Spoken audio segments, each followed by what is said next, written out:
Now let us come to understand the lens formula. By knowing the lens formula, we will be able to solve the numerical problems related to the lens or lenses. So what is lens formula? Lens formula actually provides us a mathematical relation between the object distance, image distance and the focal length of the lens. The lens formula is applicable equally to the convex lens and the concave lens. The differences in the sign convention, which will be discussed later. Let us see here. There is a mathematical relation between u, v and f, and it is represented by an equation 1 by f equal to 1 by v minus 1 by u, where f is the focal length, v is the image distance and u is the object distance. So if we put the value of any two of these three physical quantities or the optical parameters, we will be able to find the third. Suppose v and u are given, then f can be calculated. If f and v are given, u can be calculated. If f and u are given, v can be calculated. So this formula is useful for calculating the values of unknown quantities out of these three. Now let us come to the magnification formula, or define. First of all, we have to define what is magnification. Magnification is the ability of a lens to magnify the image as compared to the object. So whether the image formed by the lens is larger than, equal to or smaller than the object, this will provide us the size of the image compared to the size of the object. So magnification may be represented by the ratio of the image distance to the object distance. Image distance is denoted by hi. Size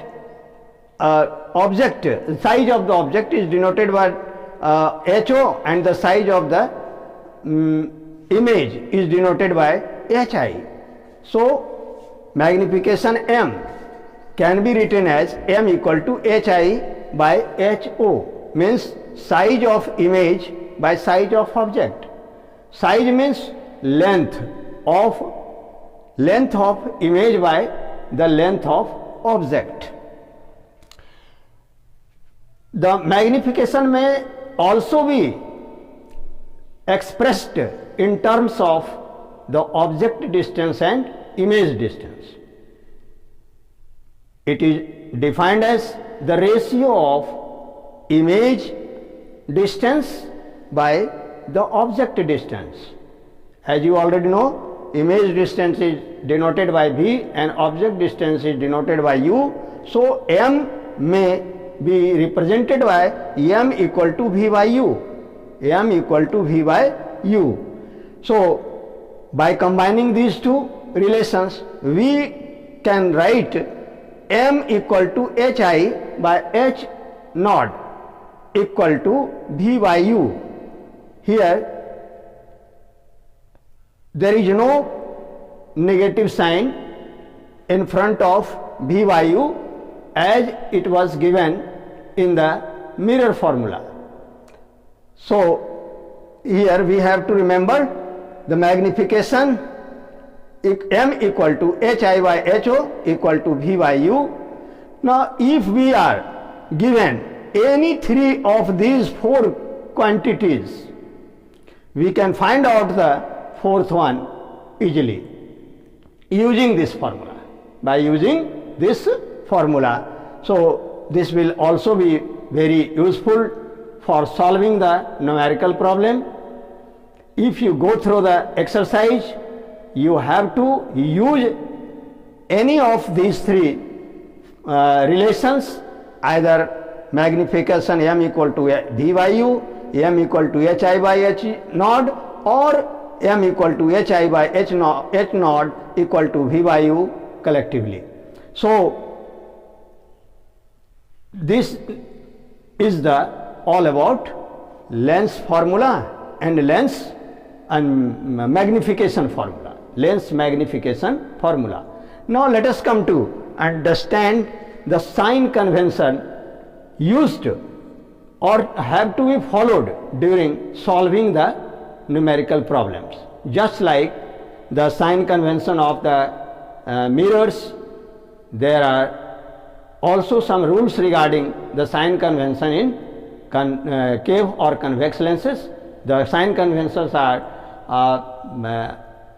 almost equal for both of the lenses.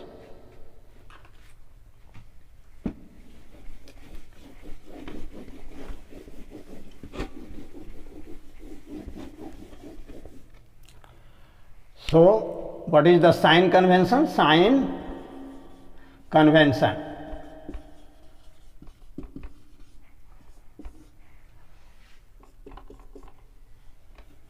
See here, suppose that this is the lens, this is principal axis, optical center, and one of the image is formed here like this. Another, suppose that here is the object. Now another ray is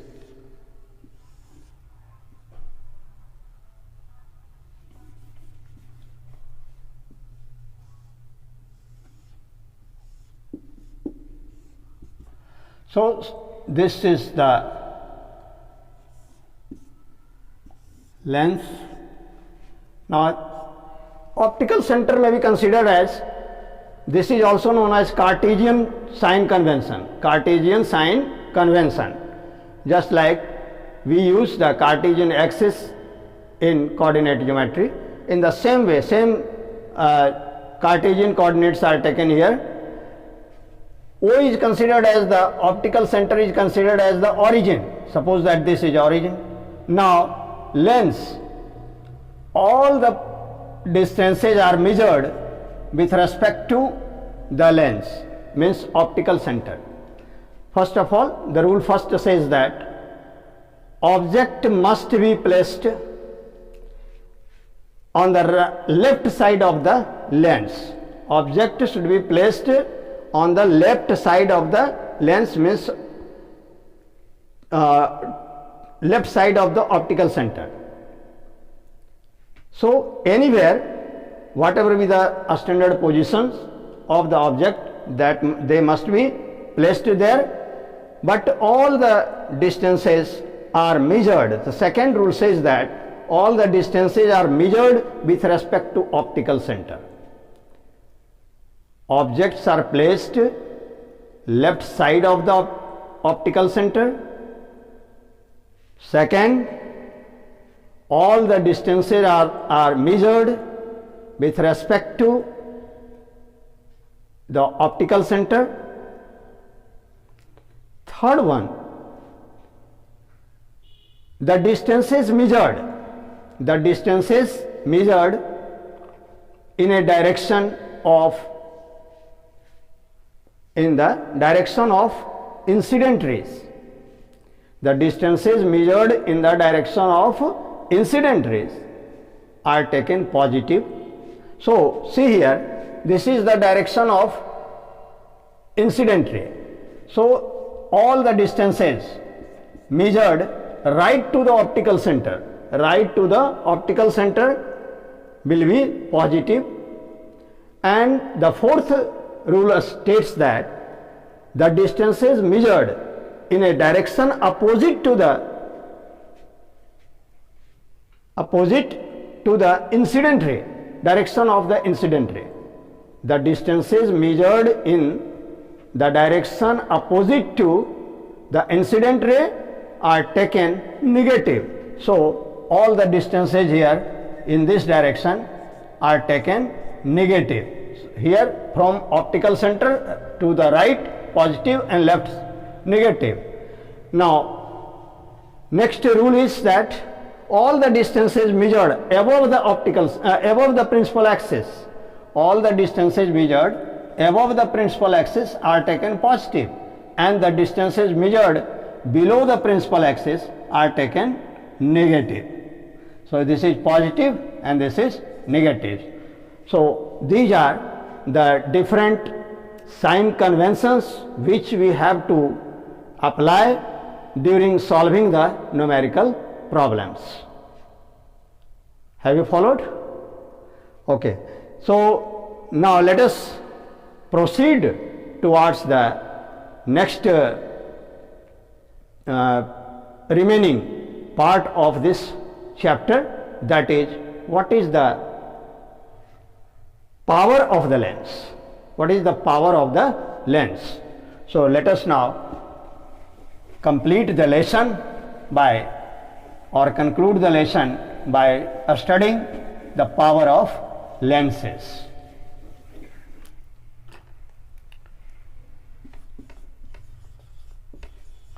Power of lenses.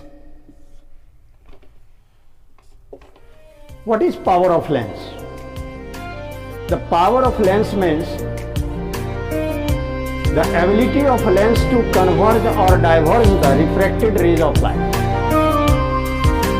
When light passes through the lens, the light rays get refracted and the parallel beam of light either get converged, as in case of converging, that is convex lens, or get diverged, as in case of concave lens, diverging lens. Concave lens is called diverging lens. How? Because after passing through the concave lens, the parallel beam of light move away from each other as they go ahead, and this is why this lens is called diverging lens. In the opposite to this, the convex lens is considered as converging lens, because the parallel beam of light, when passes through the convex lens, they get merged together at a common point on the principal axis. So as they move away from the lens, they come closer and closer to each other. That is why this lens is said to be converging lens. Now power means ability to converge or diverge. It means greater the power of the convex lens, higher the power of the convex lens, the convex lens diverges the parallel beam of light nearer to the lens on the principal axis. Nearer to the lens means greater the power of the lens, a smaller will be the focal length.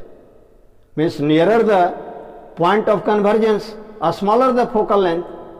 So focal length will be a smaller in this case.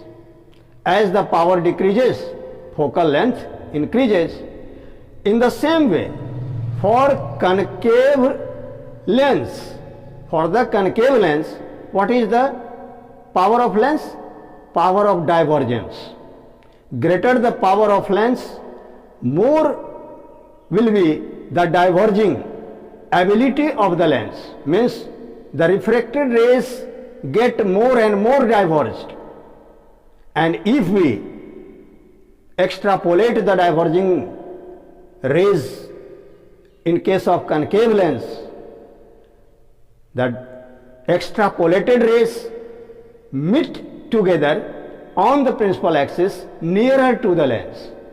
So in this case also the power of lens is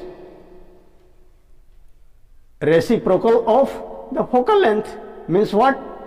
Larger the power of the lens, smaller the focal length. So we may define power of a lens is the power of lens means the reciprocal of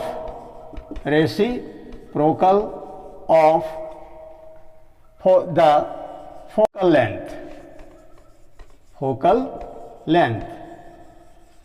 Mathematically it is represented as P equal to 1 by F.